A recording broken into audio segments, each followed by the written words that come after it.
కళ్ళబొల్లి కథలు చెప్పడం మొదలెట్టాడు. సరే సిబిఐ విచారణ కావాలని కోర్టులో కేసేశాడు. దీని మీద సిబిఐ విచారణ జరపాలని చెప్పేసి. తర్వాత వీళ్ళు రాసిన నారాసుర చరిత్ర మీద చర్చ జరగకుండా గ్యాగ్ ఆర్డర్ తెచ్చుకున్నాడు. సరే అయిపోయింది ఇవన్నీ చెప్పేసి ఈ శవ రాజకీయాల ద్వారా అధికారంలోకి వచ్చిన తర్వాత సిబిఐ విచారణ రద్దు చేసుకున్నాడు. అవసరం లేదు, నా బాబాయ్ హత్య కేసులో సిబిఐ విచారణ అవసరం లేదని చెప్పేసి ఉపసంహరించుకున్నాడు. మీరు చెప్పినట్టుగా అధ్యక్ష ఒక కన్నును ఇంకో కన్ను పొడుస్తుందా అని పదం వాడాడు సరా, దానికి సిబిఐ చెప్పింది అవునద్దయిన తర్వాత అవినాష్ రెడ్డికి ఎంపీ సీట్ ఇచ్చారు. అంతకు ముందు వివేకానంద రెడ్డి గారు నాకన్నా ఇవ్వండి, లేకుంటే షర్మిల గారికి ఇవ్వండి, లేకుంటే విజయమ్మ గారికి ఇవ్వండి అని చెప్పాడు తప్ప ఆయనకి ఇవ్వద్దన్నాడు. సంఘటన జరగడానికి రాజకీయ ఆధిపత్యం సంబంధించిన పోరు, దాంట్లో ఒక కుట్రపూరిత హత్య అని చెప్పారు. తర్వాత నువ్వు చేసింది ఏంటి? విజయసాయి రెడ్డి చెప్తాడు నేను ఫోన్ చేశాను, అవినాష్ రెడ్డి ఫోన్ ఎత్తాడు, పక్కోళ్ళు చెప్పారు.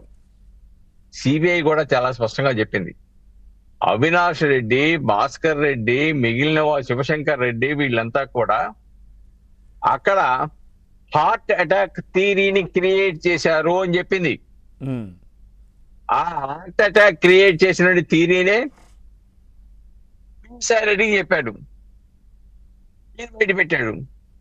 ఇక్కడ ఒకటండి, ఆనాడు వివేకానంద రెడ్డి మర్డర్ కేసుకు 40 కోట్ల రూపాయలు సఫారీ.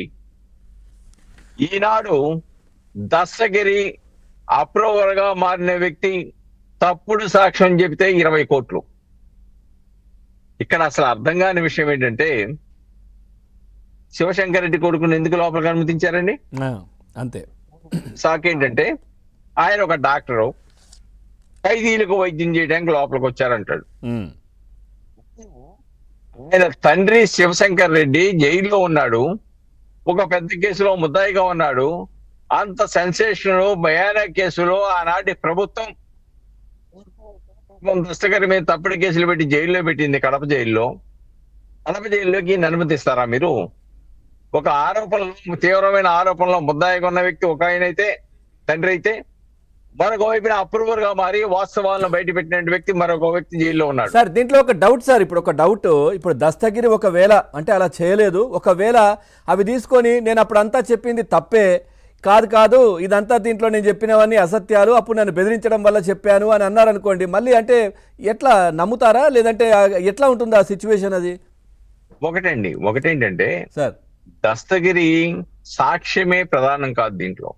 ఓకే, దస్తగిరి చెప్పినటువంటి అంశాల ప్రాతిపదికగా టెక్నికల్ ఎవిడెన్స్ ను పరిగణలోకి తీసుకొని సిబిఐ విచారణ జరిపింది. అది గూగుల్ టేక్అవుట్ కావచ్చు, కవర్ లొకేషన్ కావచ్చు, కాల్ డేటా కావచ్చు, వాట్సాప్ కు సంబంధించిన సమాచారం కావచ్చు. కాబట్టి ఇవన్నీ కూడా ముద్దాయిలు అవినాష్ రెడ్డి గూగుల్ టేక్అవుట్. కాబట్టి వీళ్ళంతా కూడా అవినాష్ రెడ్డి, భాస్కర్ రెడ్డి ఇంట్లో ఉన్నారని చెప్పేసి నిర్ధారణ అయింది. అవును, అదే కదా గొడవంతా. ఇప్పుడు వాళ్ళు రావడానికి కారణం, వాళ్ళు A7 A8 గా రావడానికి కారణం ఏంటి? వీళ్ళే ప్రోత్సహించారు. ఇంతకు కూడా ఇప్పటికి కూడా ఈడీ ఎంటర్ అవ్వాలి. ఆ 40 కోట్లు ఏంటి, దాని సంగతి ఏంటి? ఏదో బెంగళూరు బ్రాంచ్ నుంచి వచ్చాయి డబ్బులు అన్నట్టుగా కూడా తెలిసింది, నిజమే కదా సార్? ఇదే 40 కోట్ల రూపాయలది. ఈ 40 కోట్ల రూపాయల సఫారీలో 1 కోటి రూపాయలు దస్తగిరికి ఇస్తే, దాంట్లో సునీల్ అనేవాడు 25 లక్షలు తీసుకొని తర్వాత ఇస్తానని మిగతా వాళ్ళ ఫ్రెండ్కి ఇచ్చాడు. ఆ ఫ్రెండ్ దగ్గర కూడా దాదాపుగా ఒక 40 లక్షల రూపాయలు చిల్లరంతో రికవరీ చేసింది సిబిఐ. అప్పుడు నిజమే కదా దస్తగిరి చెప్పిన విషయం? నిజమే కదా? అయితే నిజమే కదా, రికవరీ చేసింది. అదే అంటున్నాను, వాళ్ళ ఫ్రెండ్ దగ్గర నుంచి దాదాపుగా 40 లక్షల చిల్లరంతో రికవరీ చేసింది. సఫారీ కరెక్టే కదా. ఆ 40 కోట్ల సొంతదారుడు ఎవడు అసలు? దీంట్లో ఉన్న ముద్దాయిలకి 40 కోట్ల రూపాయలు ఇచ్చే అవకాశం ఉందా? A7 A8 తప్ప. ఇవన్నీ కూడా అక్కడ దాకా ఎందుకండి? అసలు సిబిఐ మీద కేసులు పెట్టారు, చంపుతామన్నారు, అరెస్ట్ కాకుండా అడ్డుకున్నారు. చివరికి సొంత చెల్లెలు పూర్తిగా వ్యవహరిస్తా ఉన్నాడు. ఈ రాష్ట్రంలో నాకు న్యాయం జరగదు, పక్క రాష్ట్రానికి మా కేసును బదిలీ చేస్తేనే న్యాయం జరుగుతుందని చెప్పింది కదా, ఓకే, పక్క రాష్ట్రానికి తీసుకెళ్ళింది కదా. Right sir, right. అసలు జగన్మోహన్ రెడ్డి హయాంలో ఎవరైతే కేసును తప్పుదో పట్టించడానికి ప్రయత్నం చేశారో సిఐని సస్పెండ్ చేస్తే ఈయన డిఎస్పీ ప్రమోషన్ ఇచ్చేసి మేజిస్ట్రేట్ కోర్టు ముందు సాక్ష్యం చెప్పనంటే ప్రమోషన్ ఇచ్చేసి పోస్టింగ్ ఇచ్చేశాడు. ఉమ్, చాలా స్పష్టం. దాంట్లో ఎప్పటికీ నలుగురు చనిపోయారు.